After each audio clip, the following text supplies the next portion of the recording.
What's up, guys? So it's E01 Rick from Black Emerald Tactical. I'm going to try and make this video really quick, okay, because people do tend to wander off on these videos like I just nearly was then. All it is we've seen a lot of people buy the SPECNA 416s. Fantastic gun.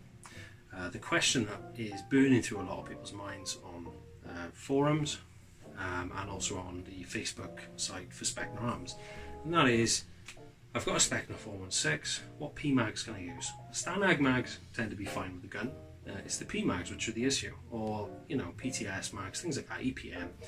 So what I'm going to do is I'm just going to do a quick brief overview of them and let you know which mags I know 100% work, okay? So, this is my SPECNA 416. I'm not going to talk too much about it at all. In fact, I'm not even going to talk about it. But I've had some issues with the feeding and also with the mag sitting in this one because of the different shape mag well.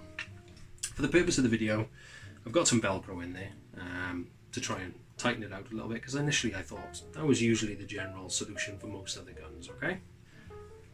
So, yeah, so I've got three different mags. I've got a PTS EPM mag, I've got a Nuprol mag, and I've got a CYMA mag. So, we're gonna have a quick look, okay?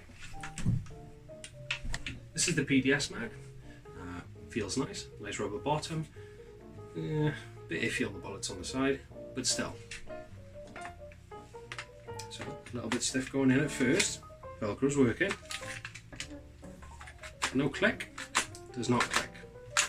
Just falls straight down. Now, a couple of people recommended those ones, but as you can tell from that, do not recommend them at all. Cost you about 23 quid as well. Works great with another gun, not with a SPECNA 416. The other one is Nuprol Magazine. Again, you can modify them by putting like a bit of tape around them, packs them a little bit, so they tend to sit in there just through sheer sort of friction, I suppose. But anyway, get a bit of a click, it just comes straight down. Every time. Been times where I've been using them and they've just fallen out, or they've just moved down just enough to not feed properly. Then you get feeding issues, and generally, you know, if you're playing Airsoft, feeding issues is the one thing you don't want if you're trying to at least shoot the person before you. And no one wants to go around like a higher person. So, anyway, no pro mags, again, probably work better than the guns. Which brings us on to the winner. Oh, by the way, Nuprol mags, about £13. CYMA, about 6 quid. Has a nice little clear top as well. You can actually see the BBs come up there. So they kind of look like this, okay? So it's really good as a visual aid as well. But anyway, so we bought these ones every time. Feeds, absolutely no problem. Used them on the weekend, didn't have an issue. Myself and another person, E02 Udovitz, used them, not a problem, not an issue. Feeds perfectly every time. So the conclusion of the video, if you've got a 416 and you want PMAGs, or 416 by SPECNA Arms and you want PMAGs, CYMA is the way forward, £6. You can buy 4 for the price of 2 of those Nuprol mags. Just not a problem. Very robust as well.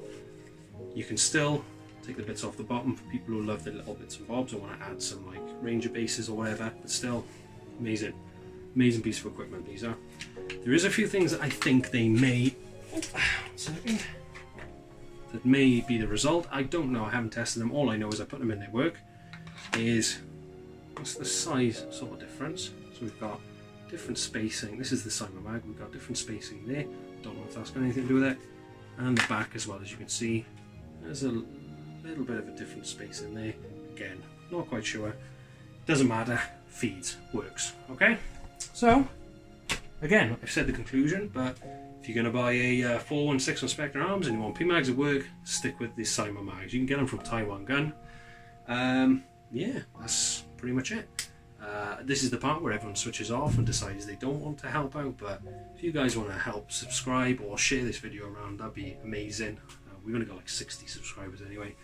But our Instagram, we've got about 14,000, so if you guys want to like on that as well, we do pop a few pictures up. We don't tend to put much on Facebook, but still, we would like the help, so share it around if you think people need to know this interesting fact, and I promise we'll talk to you about this build at some point, okay? I haven't really finished it. I've done some anodizing on the rails. I still need to do the SMR. Yeah, so take care guys, and happy airsofting.